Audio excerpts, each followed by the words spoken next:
we'll get the timer to start on 3, 2, 1, go.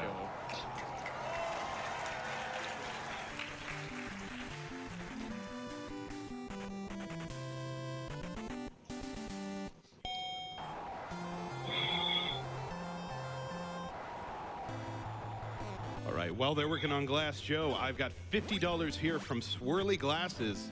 The past GDQ runs of zallard1 and sinister1 are how I first heard of AGDQ. I am so psyched to see this happen. Time to take the World Circuit titles yet again. Go get it, guys.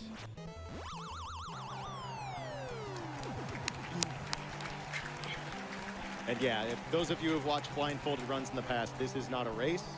So once a knockout or a TKO is confirmed, y'all can go nuts between rounds. You do not have to hold it till the very end this time. So we'll try and give you all a signal. So now that Glass Joe is out of the way, we're going to start getting into the actual fights of this 2-player, 1-controller blindfolded fun. Are you ready? Yes. Okay. Not much to say about Von Kaiser. He's the same. Yeah. So while they demonstrate more of the same, let's talk about some basic stuff that Zallard and Sinister are going to be utilizing. The biggest technique that comes in handy here is known as button buffering. Buffering is a term used in a lot of games, fighting games especially.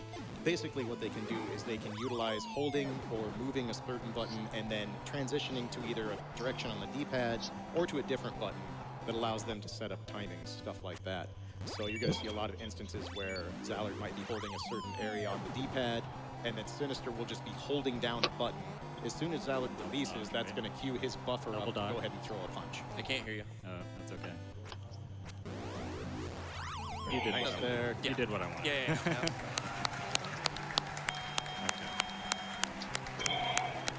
Okay. We probably need the game audio up just a little bit. So up next, we're going to have Piston Honda. This is where things will start getting a little bit more difficult. Sinister and Zallard have to start utilizing what we call gutters in Punch-Out. All right, this is the first fight that's actually a little bit challenging here, is Piston Honda 1. We have to do some difficult coordination, but we're going to go for it. Yeah, this can get very chaotic very quickly if anything goes wrong. So what exactly can go wrong here with the gutter punches is basically you need a D-pad input to influence the guard that they have up, as well as get a proper timing on the punch. And since you have each of them controlling the separate aspects of that, coordinating between the two of them, very difficult. Yeah, absolutely. Ideally, what you would want to do is tap up to manipulate the guard and then immediately release that and throw a punch, which would hit Piston Honda in the gut. If you're doing that with your own two hands, that's pretty easy coordination. I'm just going to use it. Yeah, use it. And you're going to hear a lot of coordination between Zallard and Sinister. They can't hear us right now. They can only hear each other, so they are focusing on their own strats. They have a ton of backup strats. They've had to come up with all sorts of different ideas and ways to adapt based on what happens in each match, because as you can imagine, this sort of category, you're not going to get a lot of scripted actions. Very nice. Nice, very nice. So Honda has a bit of a get-out-of-jail-free card there with the bonsai punches, but when I say free, I mean that's free when you can see him and you know the timing, and well, even if you know the timing and you can't see him. Yep. So Very that is the minor circuit down, so while we see the infamous cutscene... Sounds good. I've got $10 from Chillawisp. Had to donate in time for this historic run of Punch-Out. Good luck, guys. I've also got $10 from Ginny Wren. Love to my best friend, diagnosed at age 27 with ovarian cancer and still fighting like a champion. Incredible run so far. Thanks for all the fun. All right. So now we go into the major circuit. Good old Don Flamenco. All right, this is Don Flamenco. So we were talking about buffers earlier. You're about to see a buffer that was originally designed by zallard1 for the any percent run of this, that is designed to get the frame perfect star punch off of Don Flamenco at the start of the fight. So you can see how that's done here. Excellent. Beautiful. So that buffer is utilizing a quick dodge into a full dodge, or a full dodge into a quick dodge being the fastest possible dodge Little Mac can do. That sets up the timing to get that frame perfect jab, which gets a star. Now So you know, I was thinking, you don't really get to punch people that often. It kind of sucks, you know? Like, I want to punch people, right? Do you want to go ahead? I do. All right. I do. Do it.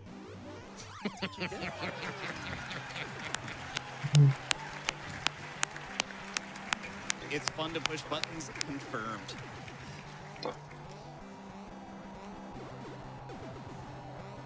In case it isn't blatantly obvious by I think this you got too category they're intimidated doing, from that. Yeah. these two have an Handle it. encyclopedic knowledge of this game. One of them actually wrote a book on this game. Literally wrote the book. Correct. So next up is King Hippo. He can be a little dangerous if you don't do things just the right way, but yeah, we'll attempt to do things the right way here. Always good to do things the right way. So this is a good fight to talk about one of the major aspects of the blindfolded run. The heart count is, of course, a major mechanic in Mike Tyson's Punch-Out. Every time your punch is blocked or you get hit, you lose hearts. Once you're out of hearts, you go into what's called pink status, where you can't throw any punches and all you can do is dodge. And as you can see here, they're going to utilize that to set up a pattern for King Hippo and get a guaranteed chance to punch him square in the mouth. So they repeat this pattern all the way down. Buffer some dodges, buffer 2 more. Right in the mouth. Rinse and repeat. Yep. And while this looks very rhythmic and basic, this is incredibly difficult to do with no eyesight and only using half a controller. Very nice. Probably gonna take one more of these to finish the job. Yep. Yep. Buffer those dodges, very nice. And we in there.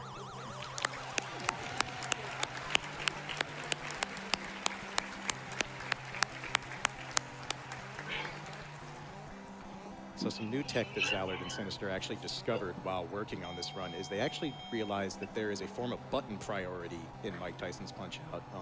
If you're familiar with that from like fighting games or other things, it basically means certain buttons take precedent when hit at the same time as another button. What they've actually discovered is that left and right take precedent over the punches, the A and B buttons.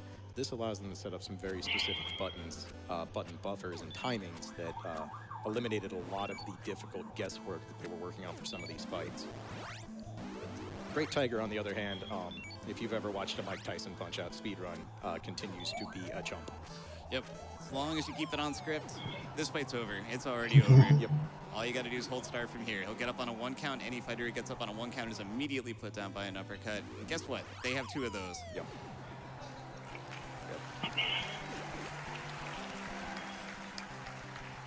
Yeah, they are literally holding the start button right now. Those buffers we talked about where they can time dodges and punches, that works during knockdowns too. If you hold the start button on the first available frame, you are going to throw Mac's patented uppercut. And he will stand there and take it. Yes, he will.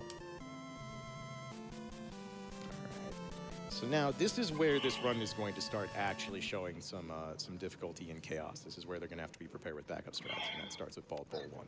Bull 1 is a bit of a problem. The true enemy, the rolling jab. Yep, the rolling jab, and the one thing we definitely don't want to see in this fight is the bull charge. Bull's bull charge in Bull 1 is actually incredibly difficult to do blindfolded. It's a very tiny window. But if all goes according to plan here, this first knockdown should be pretty free for him. Yep, very nice. Almost a pure buffer. Almost a pure buffer. Yep. And nice and easy here. Nice and easy. Yeah, essentially like doing a combo video. Just one input after the other. They just wait their turn, hold their button down, everything goes nice and smooth. All right. No jabs there. Rolling jabs. Yep. Very All nice. right. Now, jabs did come out, but they got through it A-okay.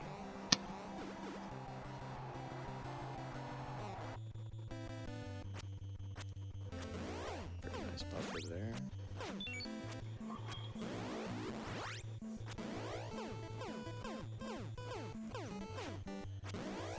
And that should do it. Very nice.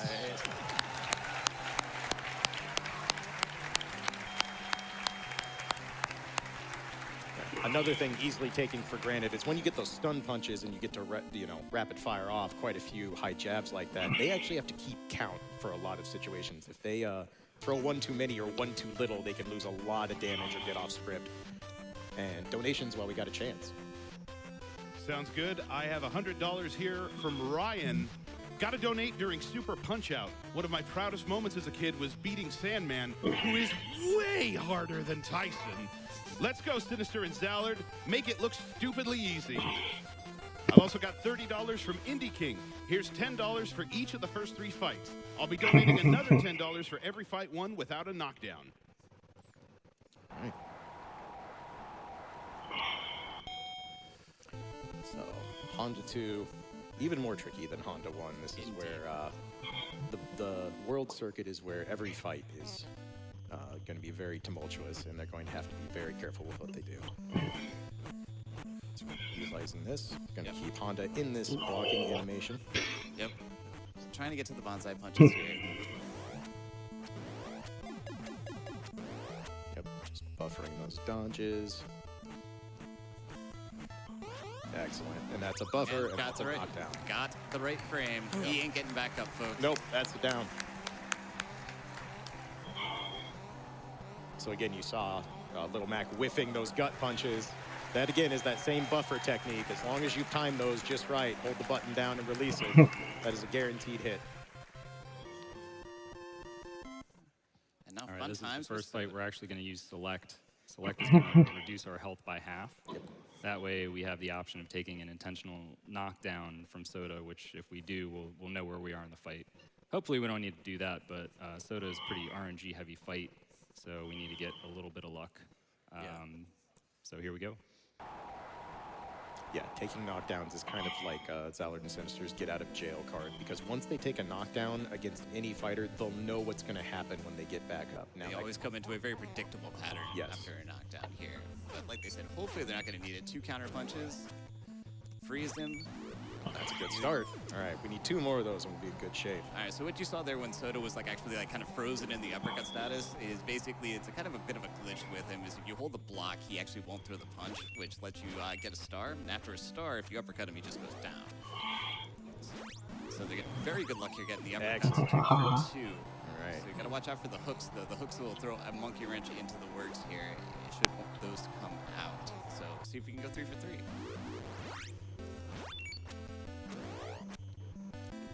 That is 3 for 3. Excellent. Beautiful.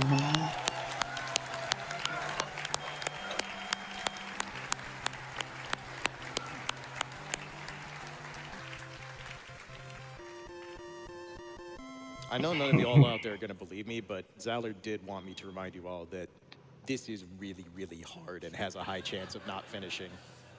Stop me if you've heard this one before.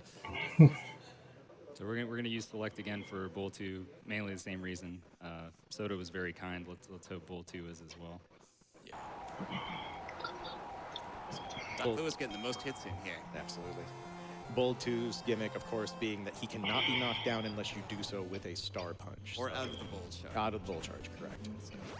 Interesting gimmick for this particular fighter. Oh, with the rolling jabs. We don't want to see those. But these two have practiced a lot. They know the game inside and out. They are ready for these eventualities.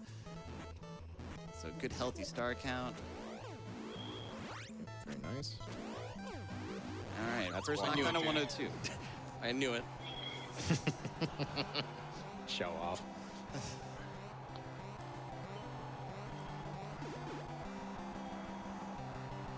Alright, so we're going to rinse and repeat. Bull does have to go down 3 times to be knocked out in this match.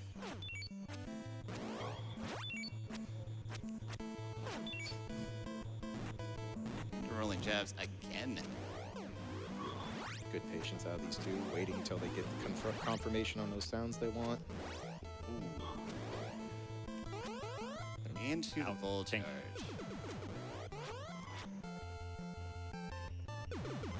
There you go. That's not down just yet, but... One more knockdown coming. Yeah. Just a friendly reminder, they can't see. Yeah. That was a blind bull charge. That counter. is- You have every right to clap as loud as you can for that one. Yep. No, that is spectacular. Let's see if we can finish off this first round here. All right. It's going to be a little close. Thank you. There it is. There it is.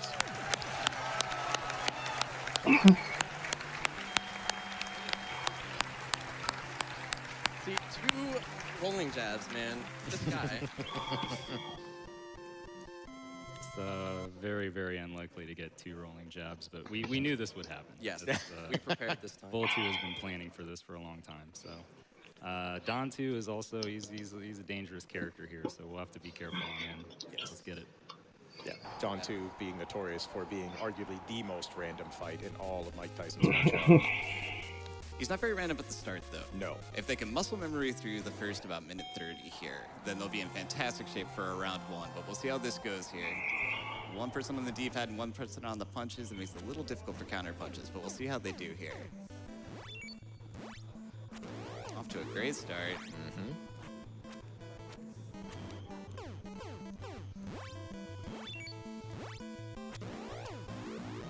Nice. That's a fantastic start to the fight. Fantastic start. Yeah. The name of the game with Dawn 2 is those random stars.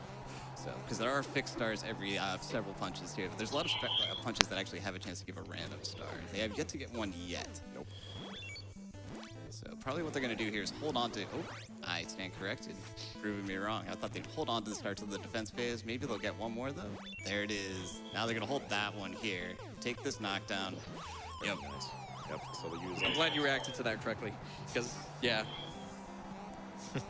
Now all they have to do from here is not get hit. If they can successfully not get hit, then this one's over. So what you're going to see here, they're going to just counter him, get him to throw a punch eventually. There it is. They're going to go into this extended left-right pattern here to draw it out a little bit, get him into star range, and boom, That's X it. down. Beautiful.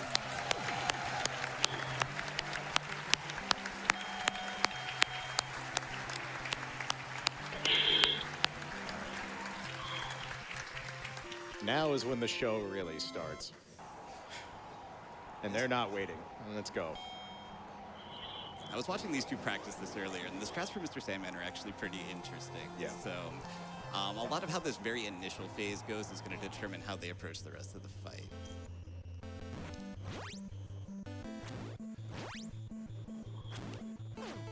But if they get through this stretch here clean, what they probably are going to do is make an effort to actually skip the Dreamland Express, which is very counterintuitive because it's a huge chance to lay down damage on Sandman.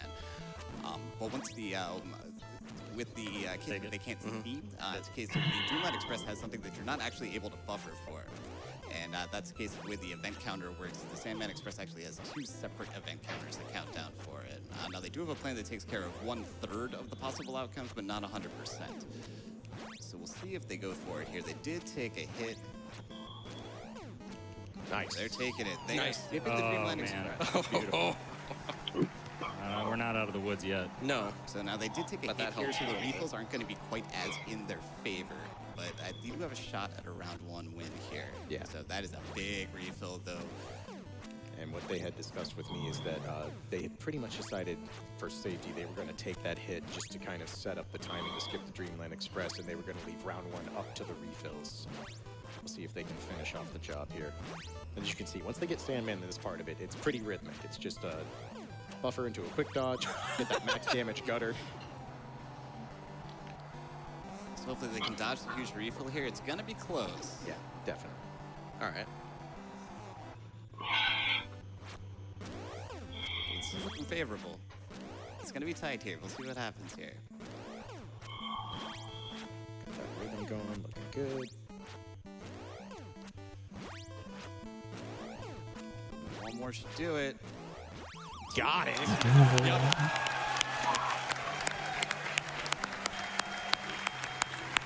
Outstanding. All right. So, if your heart's been pumping now, this one's gonna come with a blood pressure warning because one thing about this setup for Macho, dodging is not really a good buffer here. So prepare to see some very tight ducks.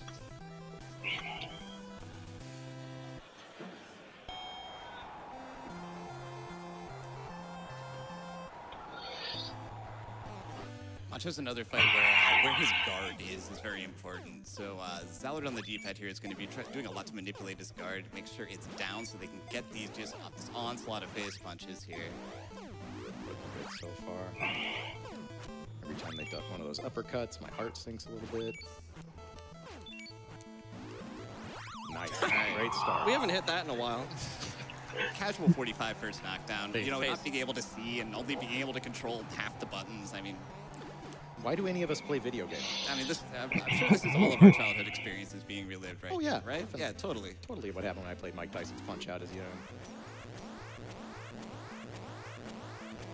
The maximum spins going in. Very nice. Looking really good so far. Beautiful. Right. One more to go. Going into phase 3 with Yeah, the phase. star. Yeah. Should get a nice refill here. Haven't taken a hit yet. This is insane. Yeah, no, this is not right.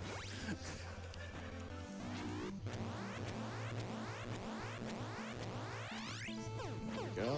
See you, Macho. I'm out. And That's a wrap, boys. all right.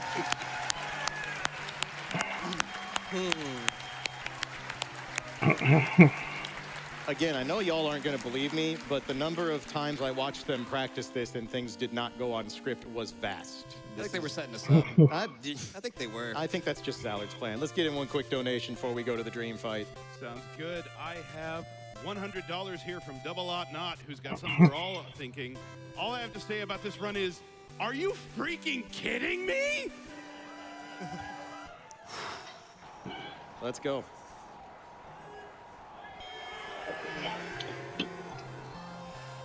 And of course, there's Tyson. Yep. All right, so the start of this fight is going to be similar to blindfolded fights that you've seen in the past. Basically, just do everything in their power to try to dodge as few of these uppercuts as possible in the first minute 30.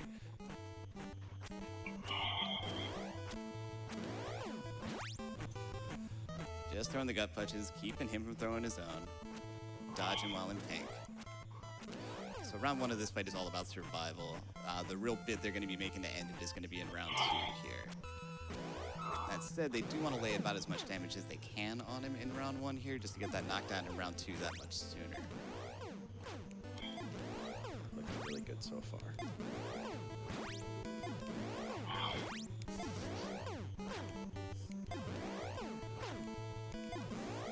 All right, let's tone it Yeah. down a little bit. Just do it a little too good, they say. Just a little too good. Yep. Yeah, there is an actual method to the madness here. Yep. So there's a set number of those punches they want to hit.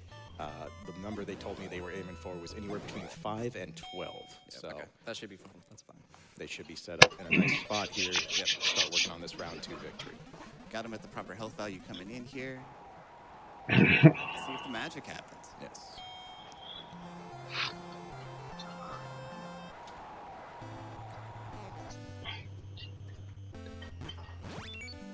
Alright, so the start here is block counter punch. Get yourself a nice stock of stars. Easy damage to start the phase.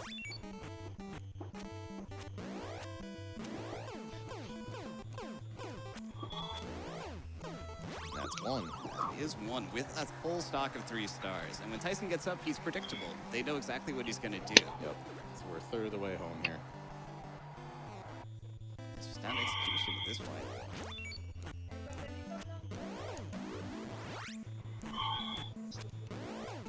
Four.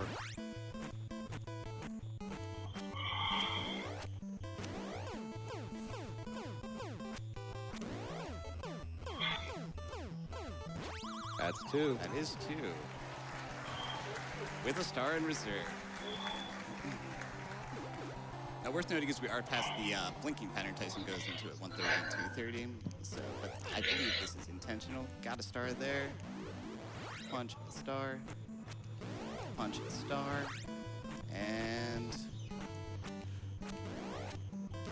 they didn't think they'd do it, They didn't think but they they'd did it. Give it up!